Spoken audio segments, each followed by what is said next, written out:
Buenos dias, buenos tardes, mga amigos, mga amigas, sa aking mga kompanyeros at kompanyeras. Magandang araw po sa inyong lahat. Ako po ang inyong lingkod, Atty. Rene Bueno.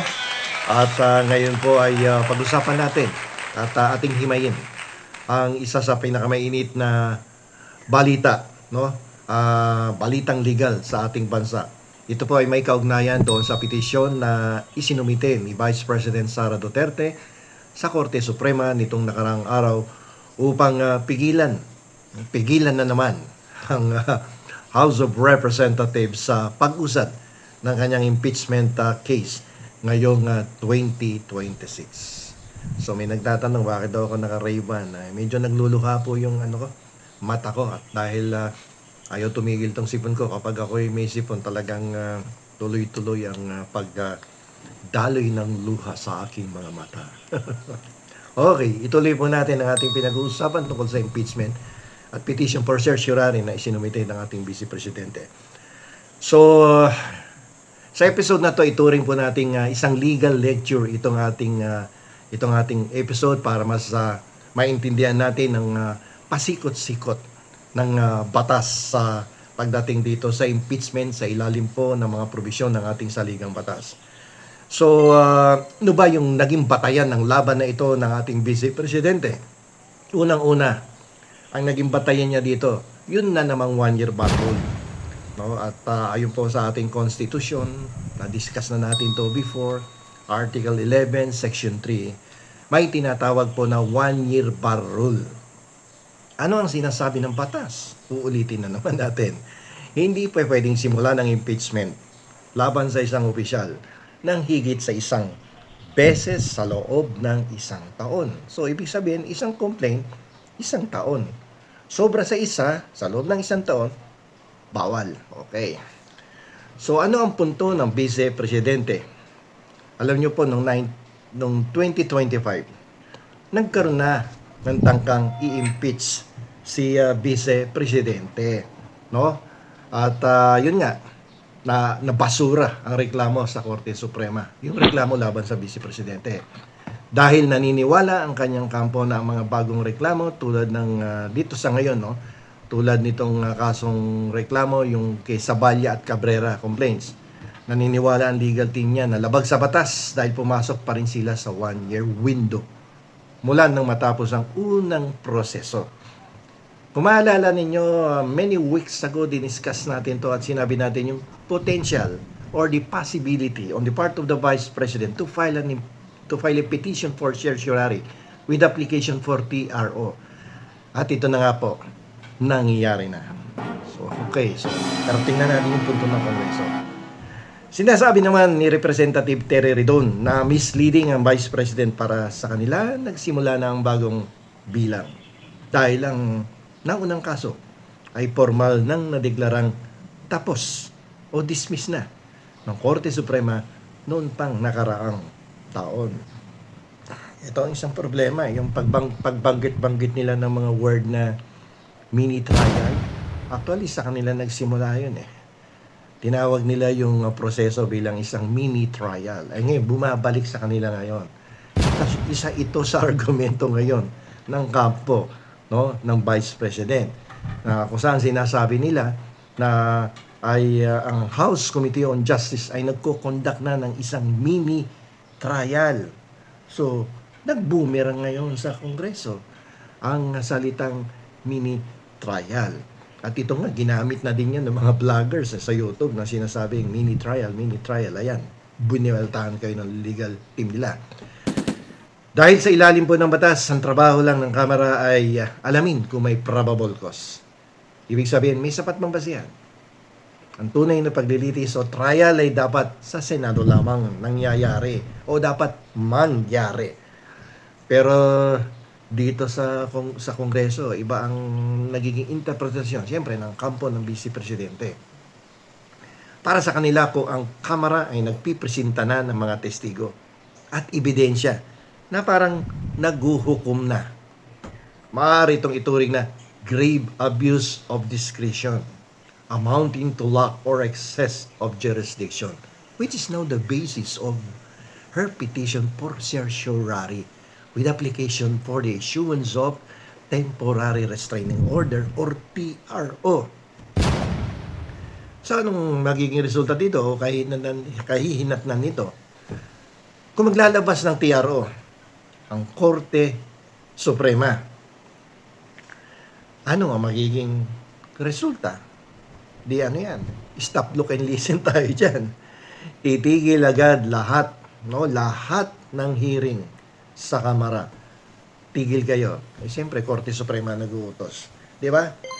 At na magiging malinaw dyan na ang kapangyarihan ng mga bababatas sa pagsisiyasat ay meron niyang limitasyon, no? At hanggang dyan lang yan sa paghahanap ng probable cause. Walang presentation of evidence, sabi ng kampo ni BP Sara, walang presentation of the witnesses. No, probable cause lang. So, ang trial doon sa Senado. Eh, sabi nyo, may mini-trial, ayan. Dadali tuloy tayo. So, ngayon, kung suwayin ng Kongreso ang TRO sa dahilan na sila ay co-equal branch, magkakaroon po tayo ng krisis sa pagitan ng hudikatura at legislatura. Pero sana naman wag. Ang dami na nating problema. Isa na yung energy crisis. At wag naman sana magkaroon ng constitutional crisis pagdating dito sa impeachment process no laban sa Vice Presidente. So ang tanong ngayon dito, magtatagumpay kaya ang Vice Presidente sa pangalawang attempt niya no for the issuance of TRO at dito sa certiorari na to. If you will recall, noong July 2025 na panalunan ni Vice President Sara ang unang laban sa Korte Suprema kung saan idineklarang unconstitutional ang articles of impeachment laban sa kanya. Diba? Malinaw yan, kaya hindi natuloy, kaya naghintay hanggang February. Okay?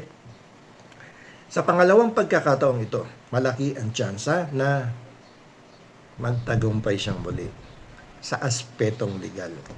Kasi meron na naman tayong nakikitang procedural defect. Pero mukhang mahihirapan siya pagdating sa aspetong politikal. Ngayon, another question is this. Bakit siya pwedeng manalo sa Korte Suprema? Yan ang malaking katanungan. Dahil ang Korte Suprema ay napaka-istrikto pagdating sa due process of law. Madalas nyo marinig sa akin yan sa mga previous lecture. At itong 1-year bar rule. Kung mapapatunayan po ng kanyang mga abogado na may mga shortcut na ginawa ang Kamara, gaya ng hindi pagdaan sa tamang voting bago i-refer ang reklamo, malamang na pumanig muli ang hustisya sa Vice Presidente. Ang Korte Suprema po ay hindi mahilig sa shortcuts. Lalo na kung ang usaping ito ay tungkol sa espiritu, sa probisyon ng ating saligang batas. At pero tingnan din natin yung isang banda dito, yung pwede nating tawagin yung powerful realization. Dito kahit manalo si BP Sara, makuha niya yung TRO, magkaroon na ma-certiorari niya yung kalaban. Ang impeachment ay isang political process na binabalot ng legal rules. Sa bawat legal na tagumpay niya sa Korte Suprema, lalong tumitindi ang determinasyon ng kanyang mga kalaban sa Kongreso na ayusin ang kanilang teknikalidad para makabuelo muli. Pero ang problema dito, 2026 na. No? Approximately 2 years na lang, election na uli. Palpak. Apurado. Hindi nag-iisip yung mga nagsampa na reklamo. Ako sisisihin ko dito yung apo ng dating presidente at yung professor yata, yung isa, yung grupo-grupo sila na nagmadali. Alam niyo po, ang katotohanan dito is that yung batas kasi ay maaaring maging pananggayan, maging shield natin yan. Pero sa arena ng impeachment, ang public opinion at numbers, no, sa Kongreso ang huling humuhusga. Maaring mapatigil ng ating Vice Presidente ang orasan ngayon. Pero hanggat hindi natatapos ang investigasyon sa mga issue ng confidential funds, yung mga nawawalang pondo dati doon sa Department of Education, sa Office of the Vice President, ang legal na tagumpay ay pansamantalang ginhawa lamang sa isang mahabang gera. So, hindi maiiwasan ang sitwasyon na talagang at the end of the day talagang mananagot at mananagot. Makalusot ka man ngayon sa Korte Suprema, pwedeng ito nga ay pansamantala lamang.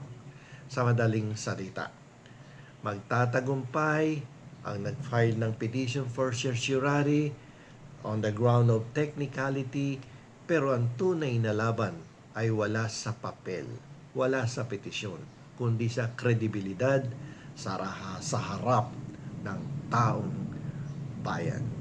Hanggang dito na lamang po. Ito pang muli ang inyong lingkod, Attorney Rene Bueno, at huwag niyo pong kalimutan mag-like, mag-share at mag-subscribe ito sa aking YouTube channel na Attorney Bueno, The Law and Beyond.